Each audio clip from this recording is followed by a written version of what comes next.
Well, let's take you live to the Western Cape, where the dialogue for coalition governments is currently underway. ANC Deputy President Paul Mashatile, in fact, is addressing the media. Let's take you live there. Other ministers as well. So we've started the process. I have had more than 2 meetings with all political parties discussing the approach. And once we suggested the dialogue, the political parties then proposed that we make it 2 days because they needed more time. We agreed to that. We then also agreed that whilst the presidency will commission the drafting of a document looking at this matter, we will also allow political parties to make their own inputs. As a result, you would have seen that in these 2 days, political parties were allowed to make their own inputs as well. But then we also agreed that the issue of coalition governments do need an input of other stakeholders as well. So we invited traditional leaders, NGOs, we started working with universities, and then we felt that international experience will be useful. So you would have seen on our agenda that we had a number of international speakers. We looked at the experience of other countries like Kenya, Germany, Denmark, Netherlands, and so on. So I would say that we have ended today with what I would regard as a very successful dialogue. We are busy at the moment finalizing a declaration. Because we only finished commissions today, the Secretariat needs more time to factor in the comments of political parties. So they agreed that we will finalize the declarations once we have taken into account their own comments. But I think the most important thing is that all those who participated felt that we're going to need more engagements going forward, because there were issues that where political parties expressed different views, like issues of thresholds, that they think they need further refining. But generally, the idea of a national framework is agreed to by all parties. But the issue of how you implement it, whether you need legislation, regulations, those are the issues that are going to go for further refinement.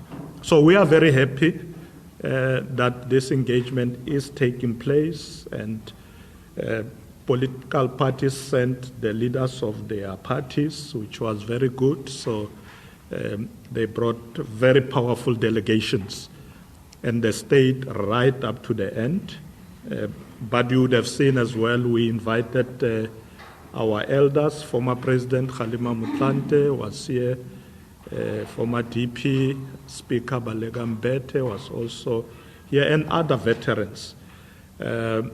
So we will then, through the presidency, take the process forward, and we will also engage with Parliament. The Speaker was here as well. From their side, they would like also to make some inputs going forward, which we will accommodate. Yeah. So far so good. The process has started, and the Minister of COGTA here remains my key partner in driving this, because as you have seen, we quite focused at local government where we have more challenges. So the Minister of COGTA is key, because the dialogue itself felt that there is an urgency in addressing challenges at local government level. So we will be definitely looking at how these engagements will allow us to go down to local government and see how we can ensure that we have stable coalitions, that are focused on good governance and serving the people even much better than they have been doing up to now. So that's really it for now. We will inform you when we have further engagements, but we're going to continue to meet with leaders of political parties to discuss a number of issues that we need to discuss going forward. And let me thank the media, because you have been there throughout yourselves. You stayed throughout, you have been around, and a lot of things that you probably needed to hear, you have heard. And as soon as the declaration is finalized, Vugani will circulate it.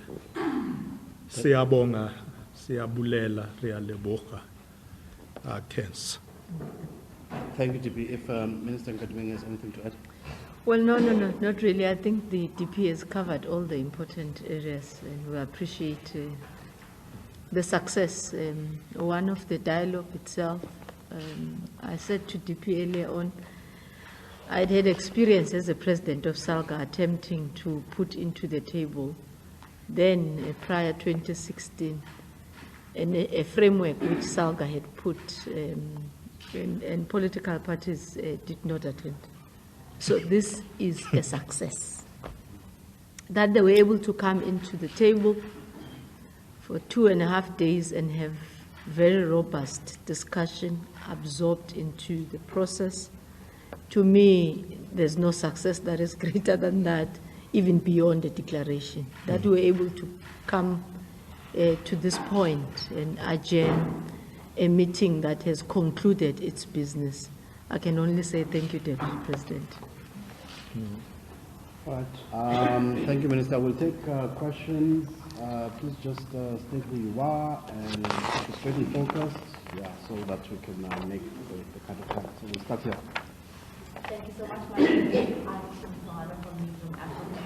The APM staged a walkout yesterday. The economic freedom fighters were not present, and the ANC president has come up to say that the draft framework by national government sort of eliminates independence and other smaller political parties. Can we get to action from the Deputy President? Thank you.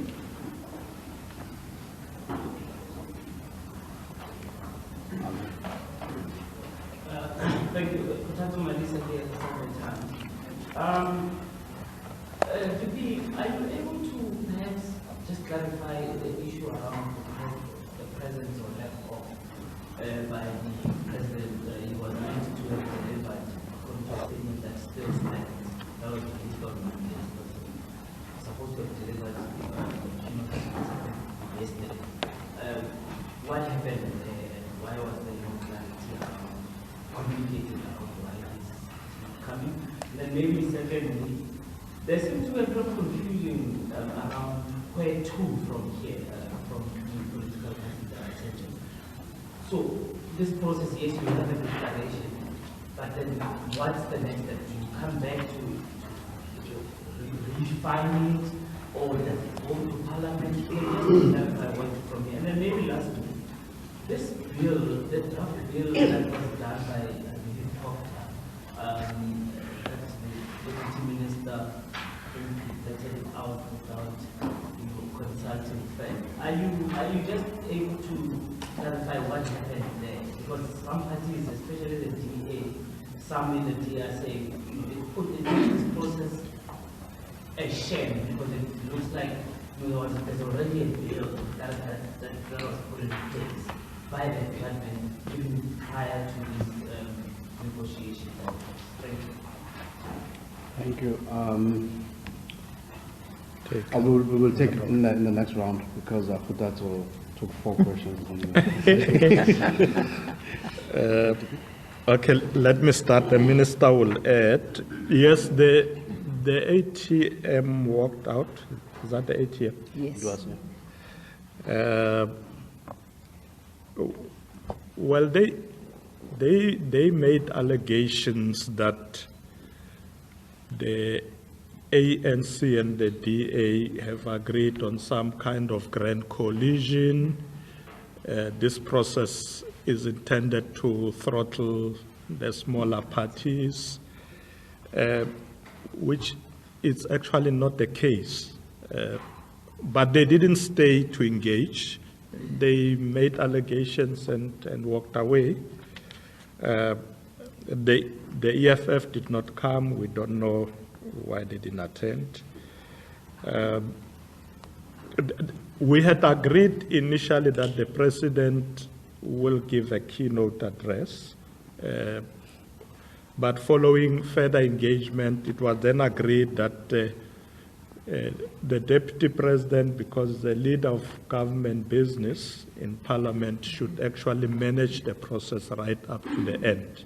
Because as you all know, the president is not a member of parliament. He would have come to make the engagement, but because we wanted to give political parties that freedom of engaging, then it was agreed that the deputy president should then manage that. The future. We have agreed today, as we were concluding, that this was just the first step. We have agreed on the need for the framework. We are finalizing it. There's going to be further engagements, particularly with political parties. But as you know, we have extended the process. In fact, when I walked out of the session today, I was approached by military veterans who were saying, look, we also want a session with you. So our doors will be open to engage with various stakeholders, because the presidency must continue to drive the process, working with the Minister of COGTA. The draft bill does not affect this process. You will recall that the DA also have their own draft bills to say what needs to be amended to ensure that coalitions work better.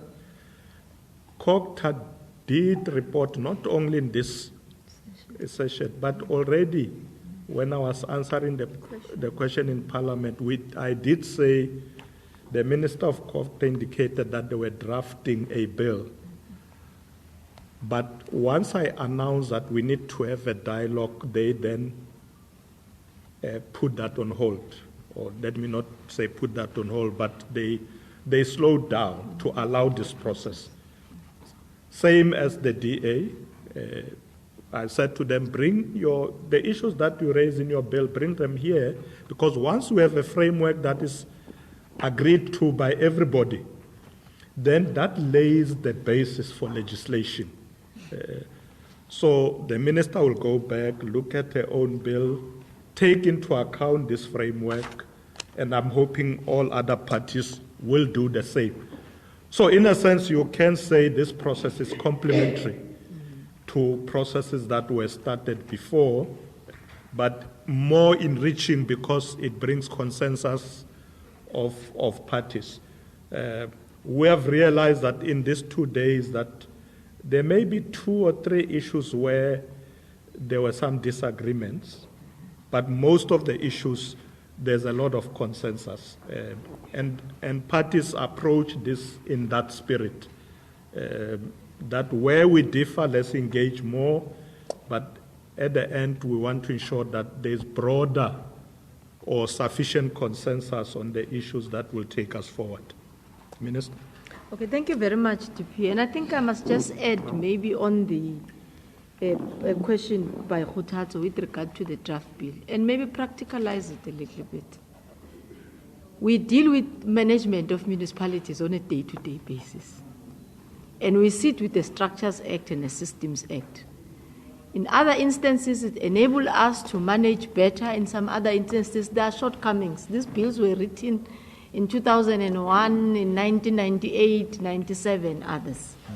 So when you are talking in such a session and you say Section 12, it's Section 12 of the Structures Act, which says compare a collective system versus an executive system, because the other one gives you a proportional representation, the others gives the rights. So we're not operating from the air, and currently the acts themselves are in application. So other municipalities will choose a Section 12, others will not. The MEC would want to impose, others will refuse, etc. So it's not that there's a vacuum of no operation which allows the department to begin. In fact, on top of what the Deputy President had said, Parliament itself had its own session where COGTA was invited. And we were very clear on the process that we are following in trying to look into how we could better the legislation. From currently what we have and what we do not have. And almost all political parties participated in that. But there's also a legal process, even though we may agree here in the dialogue, whether in discussion round 3 or 4, ultimately when we agree, it can only be at a process that goes to Parliament, and it does not withdraw a right of any party or move away from a process of what needs to be done before an act can be amended or a new legislation could be enforced. So it can be an arrangement that is made somewhere outside between 2 or 3 parties or friends, and therefore it's cast in stones, it must be implemented like that. No. But equally, it can be that COGTA can't say in its own functions on a day-to-day, we need to do this, we need to do that. But when the leader of government business takes over a process, he then gives guidance. Sit with COGTA, this is what we need to do, this is what this process will complement this, and jointly we are here. And that is why we have been here today and yesterday also as a department with a full complement of almost all DDGs, DGs, the ministry itself, to ensure that we supplement and give information when necessary for the process to be successful or for the discussion to be successful. Thank you. Thank you, Minister. Anyone else? Before I come to She's not happy. okay, if there are no other questions. No, there is. The light is. It's some your light. It's. Hello, it's because of the lights there. I can't see you there. Sorry, Samgela Thank you very much. Mr. Deputy President, just on the essence of the allegations being made by other parties that there's essentially been brought here to rubber stamp a deal between the governing ANC and the official opposition, the Democratic Alliance. Just clarity on that, especially on the possibility of this particular change of legislation being legally challenged by the Communal Party with the virtue of the threshold, which seeks to basically eliminate their electoral existence and representation within the various councils, legislatures, and ultimately the National Assembly. And then lastly, the EFF. There are coalitions or voting arrangements in the Gauteng. Is this an indictment that you will face once this issue goes to the National Assembly, in particular from the EFF, which is pretty much saying we're not going to be part of this process. It's pretty much there to eliminate them when it comes to proportional representation, which may see them in the future getting less seats in the council, legislature, and ultimately the National Assembly. And having had an engagement, knowing that you've got a personal relationship with Mr. Julius Malema on why they did not come and be present on this national dialogue which has been convened. Thank you. Thank you so much. My last question is, as a leader of government business and as a leader, a second in command of the country and a leader of the ruling party, are you able to give any assurances to the voters that are heading to the polls next year, particularly the young person who has voter apathy? Are you able to assure them that political differences would be able to be put aside in the interest of them as the people who expect service delivery? Because when there is instability at local government, it is the voter that gets affected. Are you able to assure the voter that politicians in particular will not be chasing power and will not be chasing position, but will be interested to advance the interests of the people? Well, if I may start there, this process is exactly to ensure that. We brought all political parties and said to them, let's work together. We're going to election. We are not saying parties should not campaign vigorously. Yes, every political party wants to win the elections, so they are going to go out there and campaign to get the majority. But we are saying to them, we have a reality in South Africa that we already have coalition governments, at local government in particular. Let's look at how we manage that in the interest of the people. But should there be a situation where at the provincial level there is no outright winner, how do we ensure that we have stable governments? Others were saying it may well happen nationally. How do we ensure there's stable government? Because stable government must ensure that they take the interests of the people at heart. They put people first. And this is the purpose of this dialogue. And everybody came out here and said, yes, we are committed to this. Now let's look at the details, principles. And then people were able to say, okay, maybe here we are worried. I mean, if you look at, for instance, the issue that Samgelo was raising, those who were saying we're rubber stamping, asking them to rubber stamp, it's not true, but people do have legitimate fears. When you start talking about a threshold, smaller parties think, oh, they want to eliminate us. So we need to then look at that issue because that's not the intention. And people forget that, in fact, there's a threshold just to get into parliament. Exactly. Originating from the Constitution itself. So we will then go back and say, okay, why are people worried about the threshold? Do they think they are going to be eliminated? Let's relook at it, because we really don't want to leave people behind. So Samgelo, we didn't bring them here to rubber stamp some agreement that exists somewhere. There's none. There's no grand coalition that is planned with the DA. As far as I know, that the Secretary General was here speaking for the ANC. He didn't say there's such a thing.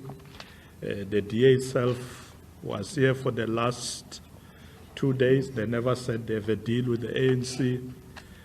So the issue of rubber stamping does not exist. We are here to make sure that we have a national framework that has the input of everybody, because it will unite the country.